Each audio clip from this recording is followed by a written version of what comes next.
شاہ ہست حسین پادشاہ ہست حسین، دین است حسین دین پناہ ہست حسین، سرداد نداد دست یزید، حقہ کے بنائے لا الہ ہست حسین۔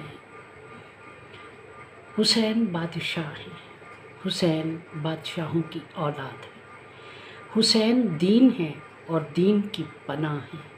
حسین وہ ہیں جن نے اپنا سر دے دیا لیکن اپنا ہاتھ بیعت کے لیے یزید کے ہاتھ میں نہیں دیا۔ سچ تو یہ ہے کہ لا الہ کی بنیاد ہی حسین ہیں۔ میں خراج عقیدت پیش کرنے کے لیے الفاظ کہاں سے لاؤں؟ چھوٹا ہوں اور بڑی بات۔ حسین کی تعریف و توصیف بیان کرنا آسان نہیں۔ عشق رسول صلی اللہ علیہ وآلہ وسلم اور عشق الہی میں قربانی کی ایسی مثال تاریخ میں نہیں ملتی۔ دین اسلام کو جلا بخشنے کے لیے جرأت، استقامت اور یقین کامل کی ایسی مثال ملنا مشکل ہے۔ مسلمان ہر سال یوم عاشور منا کر صدقات و خیرات کر کے سمجھتے ہیں کہ حسین کو خراج عقیدت پیش کر دیا۔ حسین نے امت مسلمہ پر جو احسان کیا اس کا حق نہیں ادا ہو سکتا۔ ہم محبت و عشق کے دعوے تو بہت کرتے ہیں لیکن کیا عملی صورت میں اس محبت کی کوئی مثال قائم کر سکتے ہیں؟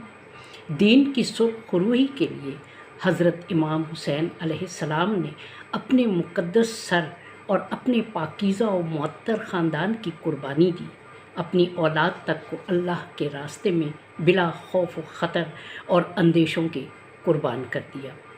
کیا ایمان و یقین کی یہ قوت ہمارے اندر پائی جاتی ہے؟ نہیں۔ امام عالی مقام نے کرب و بلا کے میدان میں بھوک، پیاس اور گرمی کی شدت کو برداشت کرتے ہوئے محبوب حقیقی اللہ تعالیٰ کی رضا اور خوشنودی کو مقدم رکھا۔ کیا ہم ایک دن تو کیا ایک وقت کی بھوک، پیاس اور گرمی کو برداشت کر سکتے ہیں؟ ہم سے تو بھوک، پیاس، گرمی برداشت نہیں ہوتی، ہم دین کی کیا خدمت کریں گے؟ در حقیقت یہ برداشت انسان میں اس وقت پیدا ہوتی ہے جب وہ اپنی زندگی میں قرآن و سنت پر عمل پیرا ہوتا ہے، اس کا دل ایمان کی حرارت سے متحرک ہوتا ہے، وہ اپنی مادی ضروریات کو اپنی روحانی ضروریات پر حاوی نہیں ہونے دیتا، وہ دنیاوی اسباب کی بجائے ذات برحق پر بھروسہ کرتا ہے۔ اگر ہم اپنی زندگیوں کا بغور مطالعہ کریں تو بات واضح ہو جاتی ہے کہ ہمیں اپنے آباء سے کوئی نسبت نہیں۔ ہم سراپا گفتار ہیں جبکہ وہ سراپا کردار تھے۔ دن میں 3-4 بار کھانے کے باوجود ہماری زبانوں پر بھوک اور غربت کا تذکرہ ہوتا ہے۔ ٹھنڈا پانی اور مختلف مشروبات کا استعمال کرنے کے باوجود ہمیں پیاس کی شدت کا احساس ہوتا ہے۔ ہم ٹھنڈے کمروں میں بیٹھنے والوں کو باہر کی گرمی برداشت نہیں ہوتی۔ اس ملت اسلامیہ کو زندگی اور دوام بخشنے کے لیے حضرت امام حسین علیہ السلام نے اپنے اہل و عیال اور اپنے جانثاروں کے ہمراہ بھوک، پیاس، گرمی کی شدت برداشت کی اور صبر و ہمت کا دامن تھام کر دین اسلام کی کھیتی کو اپنے لہو سے سیراب کیا۔ آج وہی ملت مسلمہ کفر و شرک کے راستوں پر گامزن ہے۔ میدان کربلا میں دی گئی قربانیوں کو بھلا کر آرام طلبی اور عیش کوشی کی زندگیوں نے نہ صرف طلبگار ہیں بلکہ مکمل طور پر اس کا لبادہ اوڑھے ہوئے ہیں۔ اس ملت اسلامیہ کی بے حسی کا حال یہ ہے کہ فلسطین و کشمیر کے مظلوموں کے احوال تک کی پرواہ نہیں۔ کربلا کی داستان تو پھر دور کی بات ہے۔ نام نہاد ملت اسلامیہ کے افراد ہونے کا ہمارا دعویٰ بالکل باطل ہے۔ ہمیں تو وقت کے تقاضوں کا احساس تک نہیں۔ جن رسومات، عقائد اور غیر اسلامی روایات کے خلاف میدان کربلا میں جہاد کیا گیا، انہی تمام راستوں کو ہم نے اپنی منزل بنا رکھا ہے۔ آئیے ذرا غور کرتے ہیں اپنے کردار پر۔ کیا آج ہماری زندگیاں اسلام کے اصولوں کے مطابق ہیں؟ کیا ہم اس بات کا دعویٰ کر سکتے ہیں کہ ہم اسلام کے سچے پیروکار اور سپاہی ہیں؟ کیا آج ہم کفر کی آنکھوں میں آنکھیں ڈال کر بات کر سکتے ہیں؟ کیا ہماری روزمرہ زندگیوں میں شرک شامل نہیں؟ ہم جو خود کو مسلم کہلانا پسند کرتے ہیں، اپنے کردار و عمل سے اس کا ثبوت فراہم کرنے سے کتراتے ہیں۔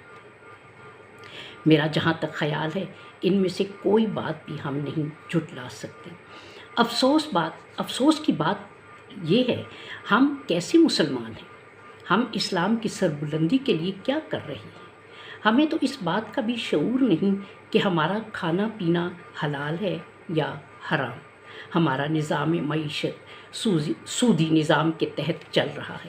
ہماری روزمرہ زندگی صرف دکھاوے اور نمود و نمائش پر مبنی ہے۔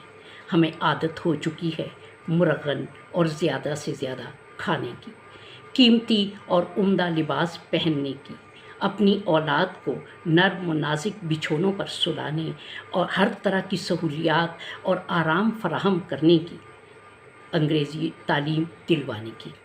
ہمیں خوبصورتی نظر آتی ہے تو اشتہارات کی دنیا میں بے پردہ قیمتی لباس میں ملبوس میک اپ زدہ مسلمان خواتین کو ایک لمحہ کے لیے بھی میدان کربلا کی بی بی زینب کی یاد نہیں آتی، جو بھائی کے شانہ بشانہ اسلام کی سربلندی کی علم بردار بن کر کھڑی ہیں، جو یزید کے دربار میں اپنی آواز ایسے بلند کرتی ہیں کہ ان کا خطاب سن کر اہل دربار پر لرزہ طاری ہو جاتا ہے۔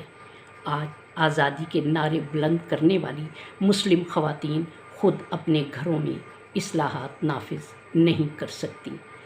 ہمیں یہ حق ہرگز حاصل نہیں کہ ہم حسین کے ساتھ اپنی نسبت کا جھوٹا وعدہ کریں۔ ہم آزادیوں اور عیاشیوں کے اس قدر عادی ہو چکے ہیں کہ کرب و بلا کے میدان میں اٹھائی جانے والی مصیبتوں اور تکالیف کا تصور بھی نہیں کر سکتے۔ ہماری زبانیں تو لا الہ کا ورد کرتی ہیں، لیکن ہمارا عمل کافرانہ ہے۔ ہم بظاہر حسین سے اپنی محبت کا اظہار کرتے ہیں، لیکن در پردہ یزید کے پیروکار ہیں۔ جی ہاں، یزید بھی تو مسلمانی کا دعویٰ دار تھا، وہ بھی تو نمازیں ادا کرتا تھا، حج کا فریضہ انجام دیتا، محمد صلی اللہ علیہ وآلہ وسلم کا کلمہ پڑھتا تھا، لیکن دل میں دنیاوی لذتوں کی خواہش اور دنیا کی لالچ و ہوس رکھتا تھا۔ حضرت امام حسین نواسہ رسول چاہتے تو یزید سے زیادہ پرتعیش زندگی گزار سکتے تھے، لیکن اسلام کے اصولوں کی سربلندی کے لیے انہوں نے دنیاوی لذتوں کو اہمیت نہیں دی۔ غریب و سادہ و رنگی ہے داستان حرم، غریب و سادہ و رنگی ہے داستان حرم، نہایت اس کی حسین ابتدا ہے اسماعیل۔ اسلام کی عمارت حضرت امام حسین اور حضرت اسماعیل علیہ السلام کی قربانیوں کی وجہ سے مستحکم ہے۔ حضرت اسماعیل علیہ السلام اسلام کی بنیاد رکھنے والے اور حسین اس بنیاد کو مستحکم کرنے والے۔ تاریخ گواہ ہے کہ اسلام کو جب اور جہاں کہیں بھی کفر نے نقصان پہنچانے کی کوشش کی تو مسلمان کے لہو نے اس کو استحکام بخشا۔ شاعر نے کیا خوب کہا ہے، جس دھج سے کوئی مقتل کو گیا وہ شان سلامت رہتی ہے، جس دھج سے کوئی مقتل کو گیا وہ شان سلامت رہتی ہے، یہ جان تو آنی جانی ہے، اس جان کی تو کوئی بات نہیں۔ آج بھی ضرورت اس امر کی ہے کہ اس مملکت اسلامیہ کو اسلام کی سچی روح سے مزین کرنے کے لیے ہم اپنی زندگیوں میں یزیدیت کی بجائے حسینیت کا رنگ بھریں اور ان کی زندگی کو اپنے لیے عملی نمونہ بنائیں۔ یہی دین و دنیا میں ہماری کامیابی کا راز ہے۔ وما علینا الا البلاغ۔